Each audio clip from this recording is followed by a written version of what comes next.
안녕하세요. 이종환 목사입니다. 손인사가 많이 어색하죠? 좀 전에 그 시에서 종교 집회 관련해서 설문하러 오는 바람에 영상을 다시 찍고 있습니다. 네. 그래서 또 이 어색한 손인사를 또 한 번 더 추가하게 되네요. 주중에 그 진우 형제가 디스크 판정을 받아서 이 약을 먹고 이제 자가 치료를 해야 되는데요. 수술 없이 잘 회복할 수 있도록 기도해 주셨으면 좋겠고, 또 종선 형제가 어깨 수술을 잘 마치고 회복 중에 있습니다. 오늘 설교를 듣고 있는 지금 주일에는 집에 있거나 아니면 월요일 날 퇴원한다고 얘기를 들었는데요. 잘 회복될 수 있도록 기도해 주시고 체력 왕 종선으로 거듭날 수 있도록 기도해 주셨으면 좋겠습니다. 그리고 무엇보다 두 아이와 종선이를 돌볼 우리 유리자매의 강철 체력을 위해서 함께 기도 계속해 주시고 응원해 주셨으면 좋겠습니다. 오늘은 오경 세 번째 시간으로 당신의 전부를 드려 라는 제목의 말씀을 우리 함께 나누도록 하겠습니다.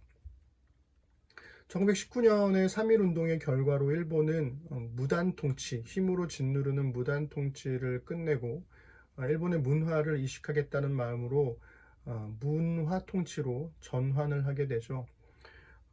채찍을 거두고 당근을 주기 시작한 이 일본의 문화 통치는 나름 효력을 발휘했습니다. 많은 독립운동가들이 친일파로 전향을 하게 된 거죠. 그렇게 1940년대가 되자 사람들은 점차 식민지로 살아가는 것들을 받아들이기 시작을 했고요. 독립은 좀 불가능하겠다. 그리고 일본의 지배를 당연하게 여기는 사람들이 많아졌다고 합니다. 그러다가 1945년 히로시마의 원폭이 터지고 갑작스럽게 일본은 항복을 선언했고 우리나라는 갑작스러운 독립을 하게 된 거죠. 우리의 힘으로 독립을 쟁취한 게 아니라 외세의 도움으로 독립이 주어지다 보니까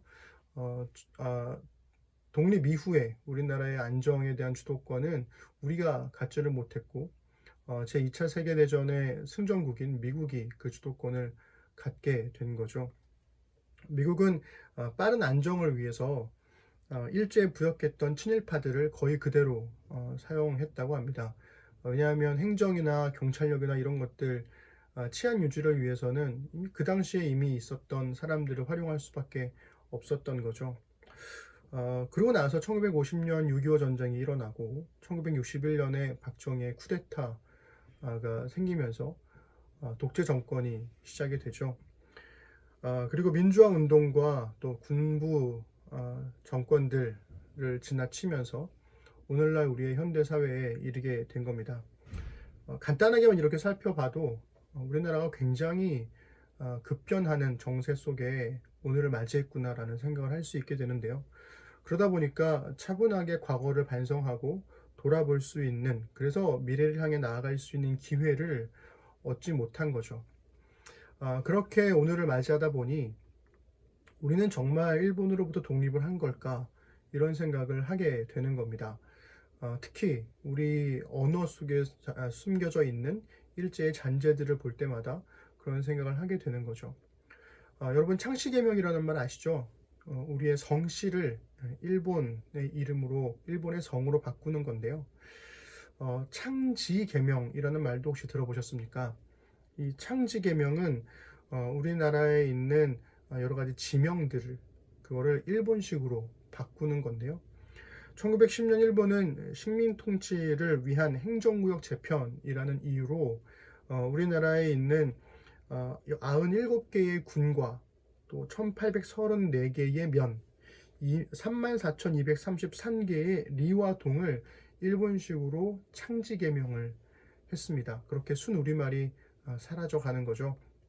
대표적으로 종로구 원남동을 예로 들어보면 일본이 창경궁을 동물원으로 개조해서 창경원으로 격화시켰고요. 그 창경원의 남쪽에 있는 동네라는 이름으로 원남동이라고 이름을 바꿨죠. 원래 원남동은 순라동이라는 순우리식의 이름이 있었습니다. 인사동이랄까 신사동도 이런 창지 개명의 결과물인 셈이죠. 제가 잘 쓰는 말 중에 땡깡 부린다 뭐 이런 말이 있는데, 이 땡깡 부리다라는 말도 간질병을 뜻하는 일본어 땡깡에서 왔다고 합니다. 일제에 복종하지 않는 조선인들이 마치 간질병에 걸린 것처럼 걸린 것과 같다, 이런 식으로 조롱하는 의미로 사용한 말이었다고 해요. 산이가 뗐을 때마다 땡깡쟁이 뭐 이렇게 표현을 많이 했었는데, 이걸 알고 나서 굉장히 깊이 반성을 하게 되었습니다. 생떼 부리다가 우리말 표현이라고 하죠. 우리가 화이팅 이렇게 이런 말도 자주 쓰는데, 제가 또 카톡으로 연락할 때 화이팅 이런 말 자주 쓰거든요. 그런데 이것도 일제의 잔재라고 하네요. 일본이 영어 파이팅을 이제 화이토로 번역을 했고, 그것을 이제 보통 그렇게 쓰는 건데, 영어권에서는 화이팅이라는 말을 쓰지 않는데요. 그래서 제가 영주자매한테 확인까지 했는데, 영주자매 역시도 정말 안 쓴다고 얘기를 하더라고요. 그래서 이 화이팅을 바꿀 만한 순우리말이 있나 찾아봤더니 아리아리 이런 말이 있습니다. 아리아리가 응원을 하는 우리 순우리말이라고 하네요.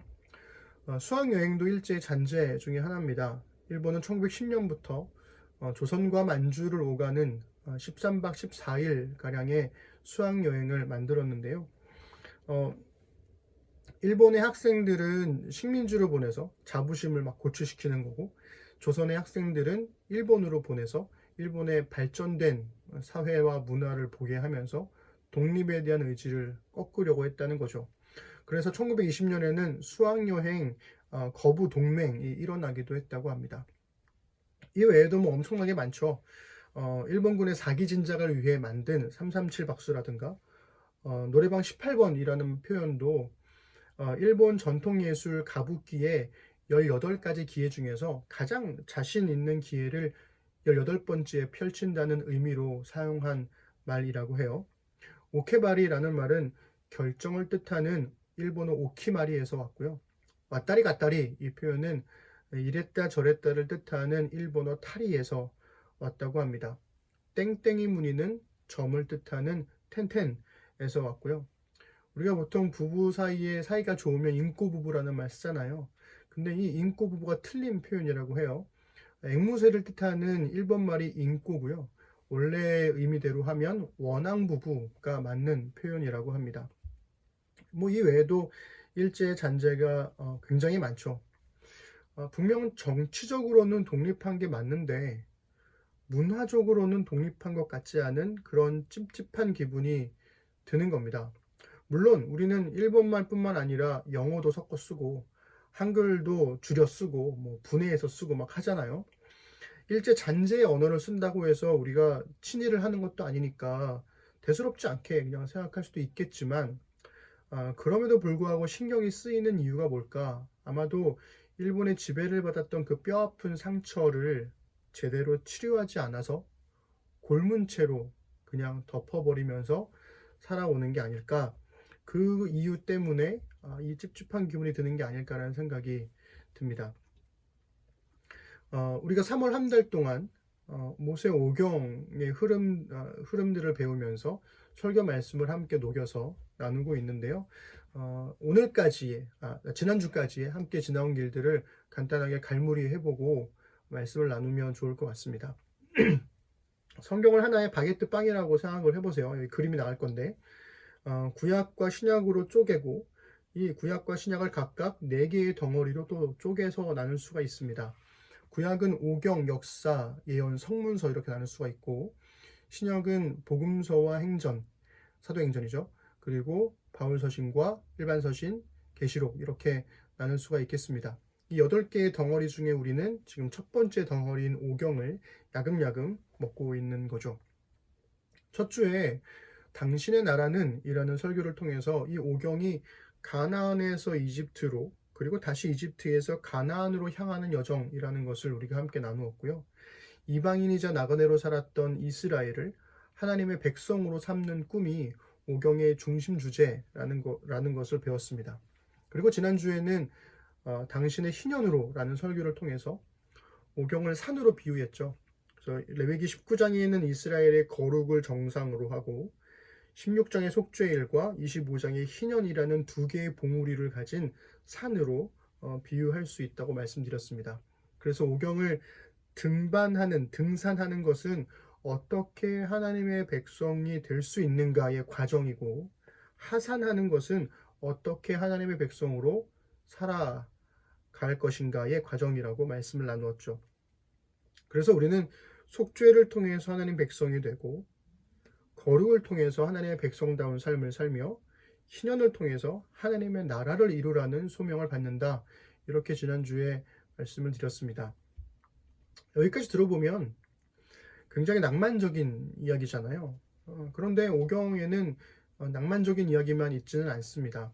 오경에 명암, 밝은 면과 어두운 면이 있다고 생각하는데요. 저는 개인적으로는 명보다는 암이 훨씬 더 많다고 생각합니다.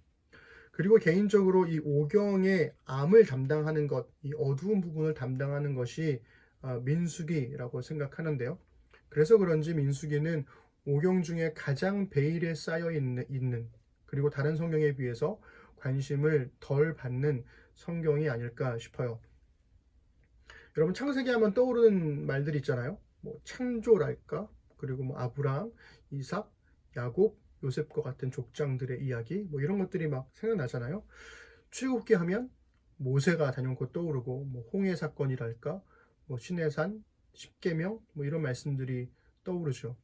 레위기 하면 율법 딱 떠오르고 신명기 하면 모세의 설교 이렇게 막 떠오르는데 그럼 민수기 하면 딱히 그렇게 떠오르는 게 없는 것 같아요. 물론 아닐 수도 있습니다. 뭐 저의 개인적인 생각이니까요. 그렇지만 막상 민수기에 나오는 이야기들을 가만히 들어보면 나 그거 들어봤어 하는 이야기들이 생각보다 많이 있죠. 그냥 다만 그 이야기들이 민수기에 있었다는 것을 몰랐던 것뿐인 겁니다. 그래서 오늘은 우리가 민수기로 난 길, 좀 약간 베일에 쌓여 있는 그 민수기로 난 길을 조금 더 걸어 들어가 보려고 하는 거죠. 민수기를 통해서 오늘 우리에게 주시는 하나님의 말씀이 이 설교를 듣는 모든 사람들에게 들려지기를 소망합니다. 민수기라는 이름은 영어의 넘버스를 한자로 번역을 한 제목입니다. 민수기, 즉 백성의 숫자를 기록한 책이라는 뜻으로 사용된 거죠. 실제로 민수기에는 1장부터 4장의 1차 인구조사와 26장의 2차 인구조사 이렇게 숫자와 관련된 일들이 있습니다.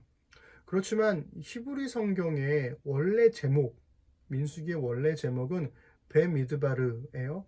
이게 번역하면 광야에서라는 뜻입니다. 미드바르가 광야고 베는 전치사 인인 거죠. 그래서 광야에서라는 뜻을 가지고 있어요.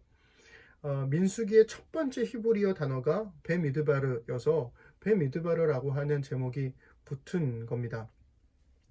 이스라엘이 이집트를 탈출한 이후로 시내산에 머물렀을 때까지 약 2년간의 기록이 민수기 10장 10절까지예요. 그리고 10장 11절은 이스라엘이 시내산을 떠나서 광야로 출발하는 시점이라고 알려줍니다. 출애굽한 지 2년 2개월 20일째 되는 날이었어요. 민수기 10장 11절과 12절을 읽어드리겠습니다. 둘째 해 둘째 달 20날에 구름이 증거의 성막에서 떠오르매 이스라엘 자손이 시내 광야에서 출발하여 자기 길을 가더니 바란 광야에 구름이 머무니라 이렇게 나와 있습니다. 이스라엘은 바란 광야의 이 가데스에서 12명을 가나안으로 보내서 약 40일 동안 정탐하게 합니다. 이게 민수기 13장 26절에 있거든요. 읽어보겠습니다. 바란 광야 가데스에 이르러 모세와 아론과 이스라엘 자손의 온 회중에게 나와 그들에게 보고하고 그 땅의 과일을 보이고. 그렇지만 여호수아와 갈렙을 제외한 이스라엘이 두려워하게 되었고 하나님을 원망하게 되자 하나님께서는 40일을 40년으로 계산해서 이스라엘이 40년간 광야에서 방황하도록 벌을 내리시죠. 이게 민수기 14장 34절 상반절에 나와 있습니다. 너희는 그 땅을 정탐한 날 수인 40일의 하루를 1년으로 쳐서 그 40년간 너희의 죄악을 담당할지니.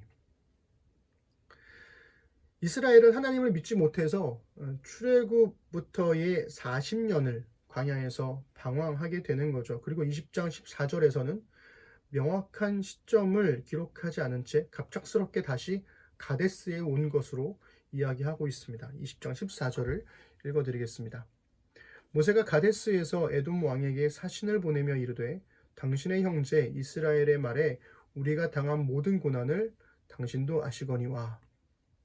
그러니까 어느새 40년간의 방황을 지나서 다시 가데스로 돌아온 상황을 지금 20장 14절이 전제하고 있는 거죠. 그래서 민수기는 광야 40년 동안의 시간을 구체적으로 다 다루는 게 아니라 몇몇 주요한 사건들을 중심으로 기록하고 그냥 훌쩍 넘어가 버리는 거죠.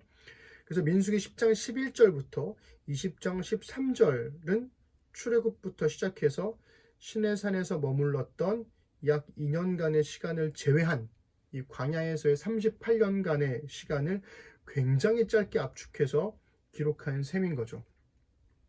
20장 14절부터 마지막 36장까지는 이스라엘의 첫 번째 정탐이 실행되었던 그 가데스 바네아에서부터 가나안 땅 맞은편, 즉 요단 동편인 모압 평지까지의 여정을 다루고 있습니다. 그러니 민수기는 전체가 이 광야에서의 이야기를 담고 있는 거죠. 그러니까 이제 민수기 하면 뭘 떠올리시면 될까요? 네, 광야에서 있었던 이야기를 떠올리시면 됩니다.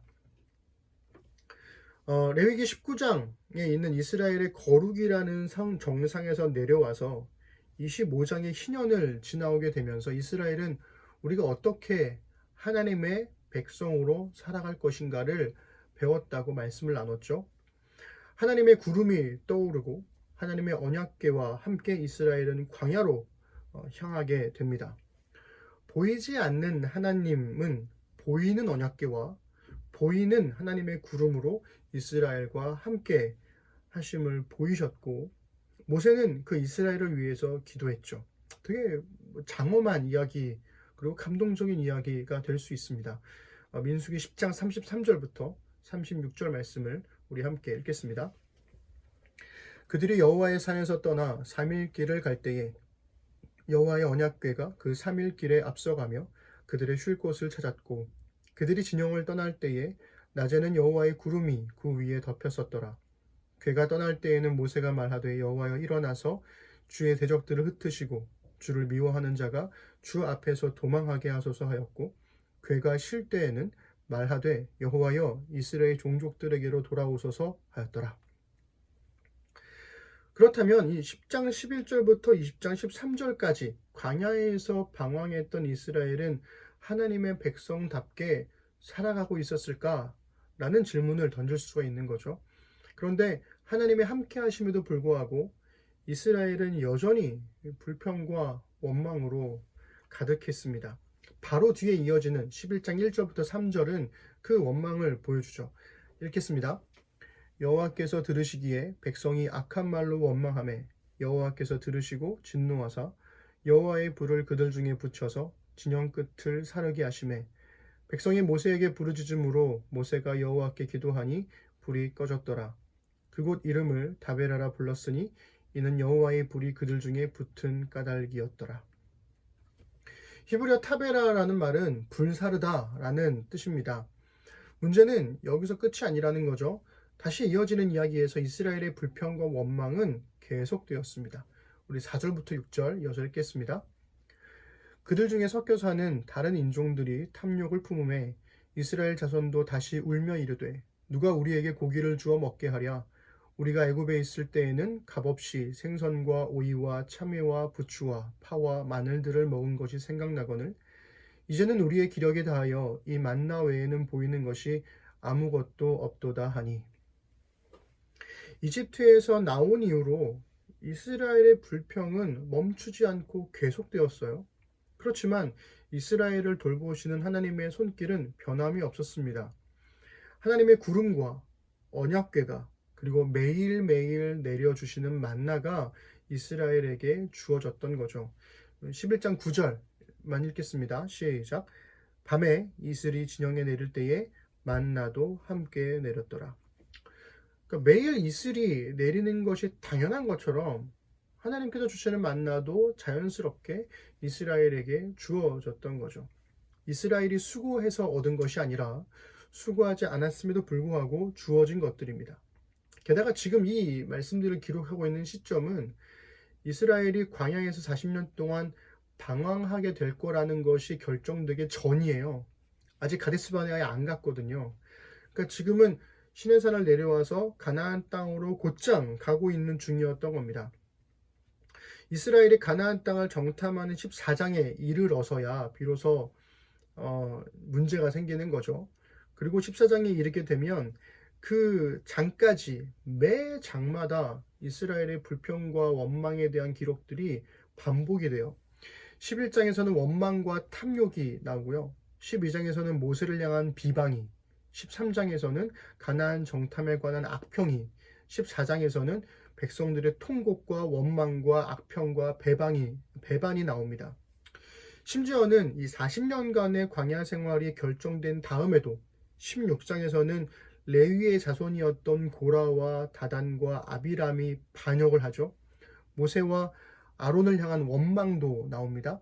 17장부터 19장까지는 고라와 다단과 아비람의 죽음으로 인한 레위인들의 직무를 다시 재정비해 주고요. 아론을 향한 그리고 모세를 향한 원망이 나온 이후에 아론의 제사장직에 대한 재확립을 다시 이야기해 주고 있습니다. 그리고 이 40년의 방황이 끝나는 20장 14절 직전에도 백성들은 모세와 다투었고 하나님께 반역했죠. 요컨대 이스라엘은 시내산을 내려온 이후로, 아니 좀 더 정확하게 말하면 출애굽한 이후로 계속해서 불평과 원망을 쏟아내고 있었다는 거죠. 40년이 지나고 다시 가데스에서부터 모압 평지에 이르는 그 기간 동안에도 하나님에 대한 이스라엘의 불평과 원망은 그칠 줄 몰랐습니다. 하나님의 은혜와 돌봄이 늘 함께 했음에도 불구하고, 심지어는 이 구름 기둥과 불 기둥으로 눈에 보이잖아요. 언약궤로 눈에 보이잖아요. 만나와 메추라기로 늘 자기들이 먹고 있는 거잖아요. 그렇게 눈으로 보고 경험할 수 있는 방식으로 함께 하셨음에도 불구하고 그토록 끈질기게 불평과 원망으로 가득한 삶을 살았다는 겁니다. 굉장히 아이러니한 상황인 거죠. 그 이유가 뭘까? 그 이유를 정확하게 제시한 글을 제가 인용하고 싶은데요. 신학의 눈으로 본 구약궤관이라는 책에서 이렇게 정리해주고 있습니다. 우리 교환에 있는데요. 함께 읽어보시겠습니다.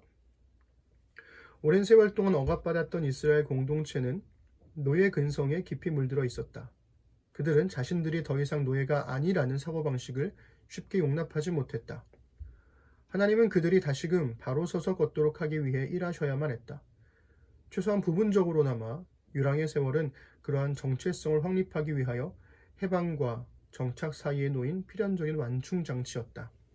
이집트로부터 백성을 건져내는 일은 가능할지 모르나 백성으로부터 이집트를 제거하는 일은 보다 더 어려웠다. 이집트로부터 이스라엘을 구원하는 건 쉽지만 이스라엘로부터 이집트를 제거하는 일은 어려웠다는 거죠. 이집트를 제거하고 하나님의 백성으로 살아가는 것은 하나님이 하실 일이 아니라 이스라엘이 자발적으로 해야 할 일이었기 때문일 겁니다. 이스라엘은 이집트의 노예 생활에서 벗어난 지 짧게는 2년, 그리고 길게는 40년이 지났을 뿐인 거죠. 우리나라가 독립과 광복을 이룬 지 올해로 75년이 지났는데도요. 여전히 일제의 잔재가 우리의 문화 깊숙이 박혀 있는 것처럼 이스라엘로부터 이집트의 잔재를 제거하는 것도 여전히 어려운 문제였을 거라는 겁니다. 하나님께서는 이스라엘과 함께 앞으로 나아가고 싶어 하셨는데 이스라엘은 끊임없이 과거로 돌아가고 싶어 했어요. 결국 이 가나안 정탐 실패로 하나님을 끝까지 믿지 않았던 20세 이상의 남자들은 모두 광야에서 죽게 됩니다. 가나안 땅은 20세 이하의, 저는 이런 표현을 쓰는데요. 출애굽 2세대들 그리고 여호수아와 갈렙만이 들어가게 되는 거죠. 간단하게 이렇게 살펴보았던 것처럼 이스라엘은 광야에서 끊임없이 하나님께 불평과 원망들을 쏟아냈습니다. 그런데 우리 한 번 더 생각해 보자고요. 그들이 불평과 원망을 쏟아냈던 그 모든 순간에 어디에 있었나요? 하나님의 구름 기둥과 불 기둥이 있었습니다. 이스라엘은 광야의 뜨거운 햇볕을 가려주는 하나님의 그늘 아래서, 광야에서의 추운 밤을 녹여주는 하나님의 온기 아래에서, 그리고 하나님의 임재를 가시적으로 보여주는 언약궤를 그들의 중심에 두고도 불평과 원망을 쏟아낸 셈인 거죠. 흥미로운 건 이스라엘의 이 광야에서의 방랑기를 감싸고 있는 1차 인구조사와 2차 인구조사의 숫자입니다. 민수기 1장부터 4장에 이르는 1차 인구조사에서 전쟁에 참여할 수 있는 20세 이상의 성인 남자의 숫자가 60만 3,550명이었어요. 그리고 레위 지파는 2만 2천 명이었습니다. 그런데 불평과 원망으로 가득했던, 그래서 하나님의 심판으로 굉장히 많은 사람들이 죽었잖아요.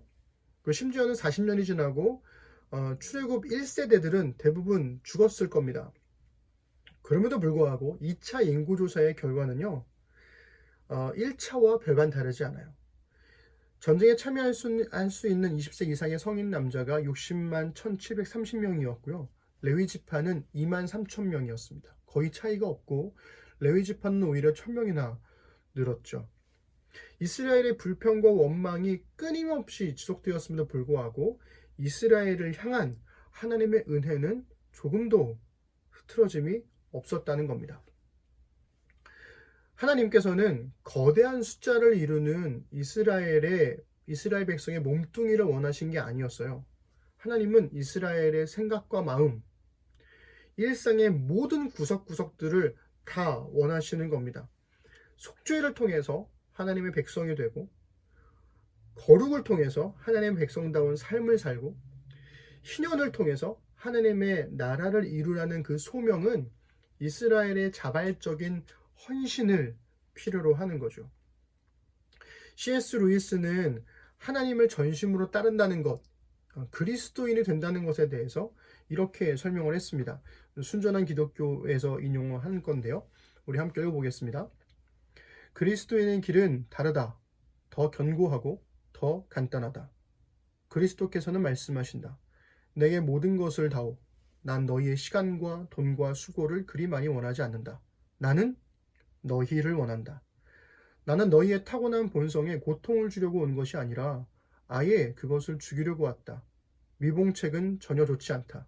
난 이쪽에서 가지 하나를 자르고 저쪽에서 가지 하나를 자르기를 원치 않는다. 나무 자체를 넘어뜨리기 원한다. 너의 타고난 본성 전체, 네 생각에 사악하다고 여겨지는 것뿐 아니라 순전하다고 여겨지는 모든 욕망, 그 일체의 모든 것을 버려라. 그 대신 내가 내게 새로운 본성을 줄 것이다. 사실 난 내게 나 자신을 줄 것이다. 곧 내 자신의 의지가 내 의지가 될 것이다. 여러분 어떠신가요? 예수님께서 자기 자신을 우리에게 주셨듯이 하나님께서는 이스라엘에게 하나님 당신을 오롯이 주셨습니다. 그래서 저는 앞에서 인용했던 민수기를 요약해준 그 인용글에 한마디를 더 덧붙여야 한다고 생각을 해요. 교환에 있는데요. 이집트로부터 백성을 건져내는 일은 가능할지 모르나 백성으로부터 이집트를 제거하는 일은 보다 더 어려웠다. 그러나 백성으로부터 하나님을 제거하는 일은 불가능하다. 여러분 광야에서 있었던 이 이스라엘로부터 우리의 모습을 발견하는 일은 그리 어렵지 않습니다. 우리도 이스라엘처럼 하나님의 그늘 아래서 불평과 원망을 쏟아낼 때가 훨씬 많으니까요. 그런데 만약 이스라엘이 하나님의 그 그늘 아래서 불평과 원망을 기도로 바꿨다면 어땠을까요? 그리고 우리도 우리의 불평과 원망을 기도로 바꾸면 어떨까요? 그렇다면 정말 많은 게 달라지지 않았을까요? WHO가 코로나19의 대유행, 팬데믹을 선언했죠.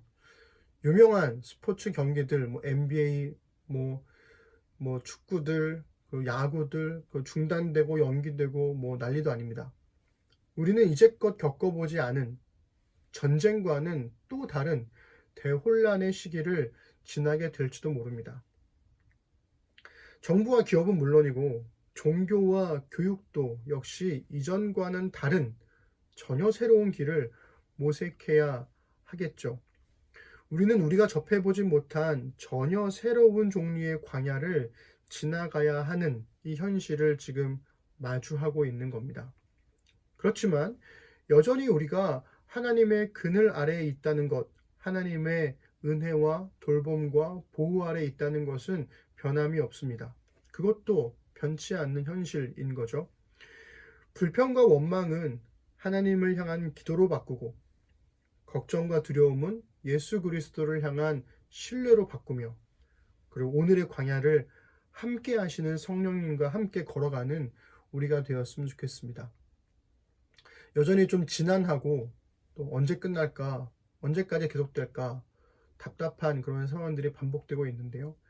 그 상황 속에서 우리의 마음과 생각이 잠식되지 않도록 우리의 모든 불평과 원망들을 하나님을 향한 기도와 간구로 바꿔나가는, 그래서 단지 우리의 생각과 마음만 바꾸는 게 아니라 적어도 내 삶 주변에 있는 영역들도 하나님의 나라로, 희년으로 바꿔갈 수 있는 그런 우리가 되었으면 좋겠습니다. 결국 우리의 나라는 우리가 만들어내는 희년으로, 그리고 우리의 모든 것을 들여서, 우리의 전부를 들여서 하나님의 나라로 바꿔가게 되겠죠.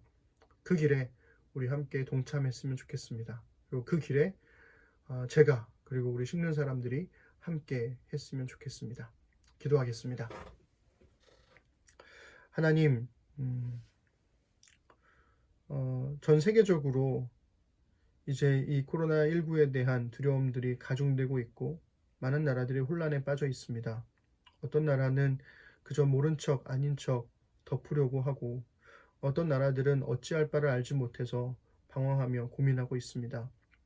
서로가 서로를 도울 수 있는 국가들 되도록 도와주시고, 그럼에도 불구하고 그 모든 두려움들과 걱정과 원망들을 넘어서서 과거로 자꾸만 돌아가서 왜 이런 일이 벌어졌을까에 대한 이유를 찾기보다 당장 오늘 우리가 무엇을 해야 할지, 우리가 할 수 있는 것은 무엇인지를 찾고 발견할 수 있는 우리가 되었으면 좋겠습니다.